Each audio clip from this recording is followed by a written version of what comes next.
Good afternoon, everybody. Hope this finds everybody well. Welcome back to the Built for Pressure podcast with me, Will Foden. Today, we're going to be taking a deep dive on how you, as a business professional, business leader, or somebody who's trying to operate at the highest altitude possible, can sustain their health and performance even when under pressure. Now, when it comes down to business leadership, currently right now, I'm filming this in the March 2025, and we are getting towards year end financially and also the end of Q1. I know that some business leaders are in full turbo mode at the moment, purely on the basis of they're trying to execute and get deals over the line heading into this. And some that I'm seeing across not only the corporate space, but the elite performance space and those that are looking to dominate across multiple areas, they are now in a process of trying to hang on for dear life. And what I want to do is teach you how to take that pressure off. Now, the first thing that I'd like you to sort of understand here is that making no bones about your expectation. Now, as a business professional, somebody who's seeking for development and growth, there's three things that most business leaders are looking for in 2025 and beyond, and that's more impact, more freedom, and increasing their revenue. But there is a secret piece of this puzzle that we know deep down that most will actually say behind closed doors is what they don't want to do is lose themselves in the process. And today, what I want to do is actually give you a bit of the keys to the car back and understand the difference that's going to make the difference when it comes down to your health, performance, and well-being so that you can execute at a higher altitude. Because for those that are keeping their personal standards high with their health and performance, they can not only perform at a higher level, but they have a thing what we call staying power underneath their performance that allows them to stay present, stay focused, and be able to execute in times of pressure, challenge, change, and chaos. Now, if this is you, and you are somebody who is leading a team who you know that you're starting to become overwhelmed, frustrated, you've got so many decisions to make, especially right now, and vice versa, you know that your health is suffering. These are a couple of problems that you might be bumping up against. That what I want to do is unpack them and show you what to do with them. So you might be excessive travel is a massive one. High pressure decision making, as well as that you have to execute that decision making without much time. Team members needing excessive guidance purely on the basis of the clock is ticking. There's a huge change happening in the way that we're all operating with the introductions of AI, the way that, again, I keep mentioning how about what the US is doing, but I think everybody's saying that, and vice versa. The human side of your performance is slipping. You've got poor sleeping patterns. You're struggling to actually switch off. You know full well that you're not eating or nourishing your body. But what you're trying to do is put a band-aid over a bullet hole because you keep telling everybody that you're dieting for 365 days of the year. Well, actually, what you need to start doing is changing the frame and how you operate. Because if we're looking at this through the lens of health and performance, the first thing that's going to actually break is you. Now, okay, cool, congratulations. I think there's a time and a place for a business owner to be absolutely redlining and pushing themselves way past the limit, because we know when they're trying to get a deal over the line and when it in times that matter, things have to balance to go out the window. That's not even part of the game anymore. Whereas actually understanding that your general health, nutrition, mental performance and energy, your sleep and recovery, your physical activity, and actually the pure basics of keeping mental capacity and happiness all stem from actually understanding the systems underneath what you need to be looking at. Because some of the biggest bottlenecks that I see, and some of the things that we keep hearing through sound bites on social media and from other people who are trying to be excessive, are taking finite pieces of information and not placing them into your process. An example, an executive who comes to me, who they say that they want to improve their body shape, get healthier and be happier, but yet they are a female who is fasting until 12 o'clock, drinking only black coffee, not having enough protein, actually going to bed and not even getting any sleep and waking up at 3 a.m. because she feels that she's stressed. And can we all start to see that there's actually not the human side of a performance metric there is not in kilter? Where actually what we're trying to do, and what I'm going to try and do now, is give you 3 key frameworks that I've been using throughout, which will give you perfect sound bites of how to manage your athletic performance. We're going to use that from a health perspective too. How to actually systemize yourself more as a professional so you can actually find your edge. And lastly, what we're going to be talking about is from a personal development standpoint, is if you're leading other people, leadership is the biggest personal development course out there. And if you are and have been struggling, I'm going to give you some frames that will hopefully give you some, as I said, give you the keys to your car back, but more so, we talk about, in psychology, they talk about opening up, using threads. Threads means the point of this podcast is to open loops for you to explore. Because if you are currently feel like you're surviving, The biggest problem that you have is that you actually haven't got the mechanisms underneath you to feel that the exact opposite are either thriving and performing. And what my job is to do is to give you 3 key frameworks that are going to allow you to do that. The first things first, it sounds like something so simple, but it's extremely difficult to execute, and that's your personal standards are high. When we're inside Built for Pressure, this is not my term. A lot of the time when you look at the fitness industry, people will tell you that they've got a brand new system, or they've got this, that, and the other. Remember that all coaches stand on the shoulders of giants, and most things are derived from similar pathways that are years and years and years old. But an old eulogy that's taken from Jim Jones is train hard and train smart. My customers who we work with, who are busy professionals, who are dominating across vocational realms, they know that they don't have to press the red button all the time. Their training is additive to their process, and what it does, it actually gives them energy rather than take it away. I had a conversation this morning with one of my younger customers who he said for the first time he made a direct decision to pull back his training whilst he was in his training, because he hadn't slept. He hadn't actually eaten before he trained. He just had a massive exam inside his work, and actually what he did, he felt like he'd been absolutely buried. Not from a contextual standpoint, the day before he trained, the day before that he done conditioning, and then tomorrow he's got more of a day off. My point being is actually now, rather than being guilty and being in that position where you're struggling, you're forcing yourself to go and smash your gym session and do this, actually understanding that, do you know what, the name of the game when it comes to high performance as a leader in 2025 is recoverability. If you can't adapt you can't recover faster than you can adapt, you will break down. There's a principle we call the GAS principle, which is general adaptation syndrome. What it does is, if we push you into a gym session, we push you further than an example. Let's use back squat for example. If you've never back squatted 100 kilos before and you back squat 100 kilos, what your body will do is its immune response will drop because it's trying to recover.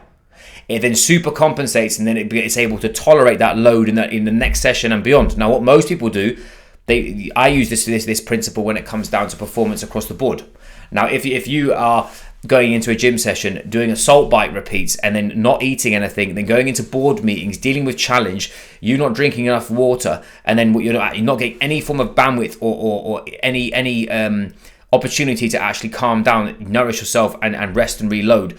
What we're looking at here is you're not looking at any opportunity for you to be optimal, and that's the reason why you've got this weird feeling of overwhelm, burnout, and struggling. Is because what you haven't done is use that analogy of train hard, train smart. Because when we're looking at recovery, we're looking at energy availability, and what most people do a lot of the time is they diet for 365 days a year. They always say they're trying to eat clean, or what they're trying to do is insert whatever dieting tool, or I'm trying fasting, or I'm going to be a carnivore, or I'm going to insert whatever. Well, actually what they're not doing is they're not looking at the bigger picture. A lot of people will say, I had this conversation earlier, directly by getting in shape in my style of coaching isn't about bodybuilding or 8-week transformations. Getting in shape means you become more athletic. Because becoming more athletic means you're more capable 365 days of the year, and also that means you start treating your body like an athlete too. Compared to if you're just trying to lose body fat, it's easy for you to just staple your mouth shut and get on a bike and shut up and not eat very much. In my opinion, that's not elite level performance, and that's not actually applicable for those that I work with in the executive space, leadership space, or athletic realm. Where actually what we're looking to do is to be able to dominate when we ask to actually use that. Now, a key piece of that puzzle for you to start thinking about here is, are you building leverage with your health and performance, generally speaking? Are you actually learning on the move? An example, it's still a systemic understanding that people are still getting lost in their nutrition, but what they're not looking at it from is actually periodizing their performance. Let's talk about this quarter, for example. Those that are in the middle of the end of the financial year, this is going to be turbulent, because what's going to happen is you're going to be pushing yourself and your team to the limit to finish over the dotted line so that you can actually clear the decks for next year. Vice versa. If you're operating in the financial sector, this is where you earn your money. Let's take another step further than that. We also know that means, what's the prioritization of this? A priority is generally work. If you don't understand the mechanisms of what's going on and how to stay and keep on top of your health in this sector, you are going to struggle. An example, most of my customers now who are dealing with this challenge, we are putting them on bigger blocks of conditioning and general physical preparedness, because If you start to do anything that's high intensity, stuff that's going to absolutely bury you, or from a central nervous system standpoint, adding stress onto stress is like seeing a house fire and throwing water on the garden and then throwing petrol back on the face on the house itself. It makes no sense, and all you're going to be doing is making the problem worse. Well, actually, if we make this additive and recognize that actually when we are absolutely sending it, getting in 30, 35, 45 minutes of you staying fit, fast, strong, and healthy.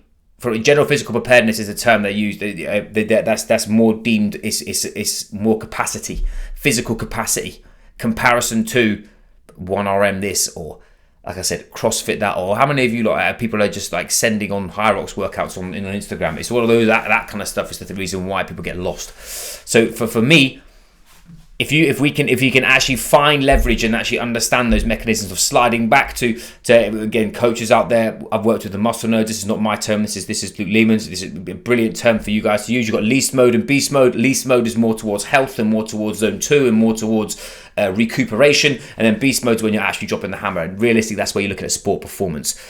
We know that if you're an executive, you should be cycling, you should be periodizing your work output, you should be periodizing your health output, you should be periodizing times of the year when you're allowed to pull back, and times of the year like right now that you're absolutely dropping the hammer, and it is a case of not being balanced because you need to get shit done. Excuse my French.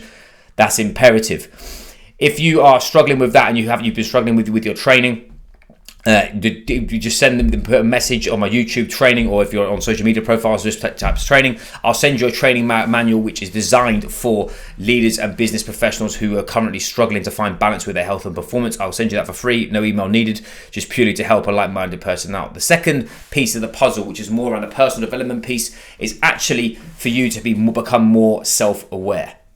The physical side of things is a tick box exercise. We're looking at principles of training, and like I've said before, science doesn't give a fuck about your feelings. It is a means and an end to do stuff. If you want to get big, jacked and strong, there's a way of doing it: healthier, faster, fitter, stronger, leaner, whatever. It's a principle-driven process. But we know that leadership and people management is a messy grey area.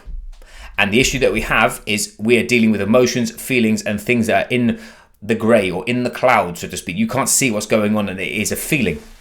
Now, most think that this is all just stemmed from understanding the emotional side of behavior. If people who are listening to this, if you haven't read the likes of the Chimp Paradox, or you haven't read the growth mindset from Carol Dweck and that kind of stuff, we can start looking at principle-driven frameworks from a mental capacity standpoint.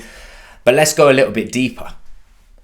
Actually, are you reviewing the game tape? Are you reviewing what you're doing? Because what happens is what I find in the mental performance space, people say become more self-aware. What they do is they focus on terminology from psychology. The issue that we have with terminology from psychology is it's extremely alienating, because how many of you actually remember a lot of the books that you've read when it comes down to self-development and growth? You don't, unless it's had a profound effect on you. Chimp Paradox is one of them. I think everyone should read that book and have that stapled to their eyelids, because I think that's amazing. Or Psycho-Cybernetics by Maxwell Maltz. That is one of the biggest game-changing books I've ever had, because the biggest thing about behavior change is identity change. It's written by a plastic surgeon who talks about when you have plastic surgery, you physically change the person, but the identity that person takes on is the actual key piece of the puzzle. How many of you are not letting, or you are letting, that identity shape you, or vice versa? You're not giving yourself permission to be the person that you said you wanted to. So reflective practice is we're looking at an after action review. That means actually what am I winning? What do I need help on? What am I struggling with? How do I regain bandwidth? And have I met the markers of success? If you have not got KPIs in relation to you, your business, and how your physical health is, you can never ever understand where you're at and how you're progressing. Massively important. Metrics that we can manage are key for when we're looking at moving forward. Other parts of the puzzle when it comes down to actually being able to elevate and keep and sustain their health and performance in this time of challenge is understanding how to coach themselves real time. The type of language that you use will dictate the state your body's in and how you respond and react to certain situations. If you're using pervasive language, if you're using personal language, if you're saying that this is permanent, you will struggle. Because you're only looking, it's like you're looking down the barrel or looking into a glass bottle and you can't see anything else. Well, actually, if you're coaching somebody, or what I say to leadership, for people that are struggling in leadership, is I want you to take yourself and become an employee. And what would you say to yourself if you're trying to build that employee up? By default, then you stop criticizing yourself and you start actually giving yourself understanding about the principles of behavior, because let's all remember that emotions are only signals. They're signals for you to actually take action with. And if you sit with those signals too long, that's when it looks like, when it comes to overwhelm, burnout, frustration, procrastination, all these other big all these major terms. That's what it stems down from, and that's why that you struggle. And then last piece of the puzzle when it comes to self, for right now, when you are trying to keep the pressure on, when you're trying to keep the pressure on in business, is actually having some form of boundaries. Most of you will do this. You will have your calendar dictating your process, where actually what you need to have locked and loaded inside your calendar is you inside your process. I had a conversation yesterday with an incredible lady who was talking around how she feels that she's beaten the health slump currently, and that is she gets up at 5:15 every morning. She finishes her training by 6:15. She's had her breakfast and she's locked in heading to work by 7. But that means that actually she has primed herself to be the best version of herself before, and most people are even getting out of bed. Am I there telling you need to get up at 5 a.m? Absolutely not. What I'm telling you is that you need to beat your clone. People are looking for elite level outcomes without taking elite level action. And when it comes down to the leadership space right now, if you are a business professional who is looking to take you, your team, and your business to whatever realms that it is if you are not in the game before everything else, you will suffer.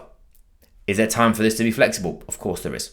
If you're thinking that you have to train 6 days a week, I do personally, but I'm an ex-professional athlete and I've worked in the strength and conditioning space for so long, and it's massively additive to my process. But if you're asking me the minimal effective dose for you to actually stay in shape, be healthy, happy, and be strong and capable 3 days a week is fine. My point, that needs to be in your diary and locked in. Have you got deep work locked into your diary? Have you got fun locked into your diary? Have you got connection locked into your diary? Have you got team development locked into your diary? All these things matter. And last principle I want you to take away from today is, are you looking after number one? All the stuff that we've talked around before has a trade-off. And there's a huge part of this puzzle which is around high performance guilt right now, which is guilty in you trying to grow the thing in the way that you are, guilty for being so busy, guilty for giving your energy to everybody else and not as much to your family right now, guilty for actually wanting to perform at your best and achieving across all realms of your life. Guilt is an emotional signal.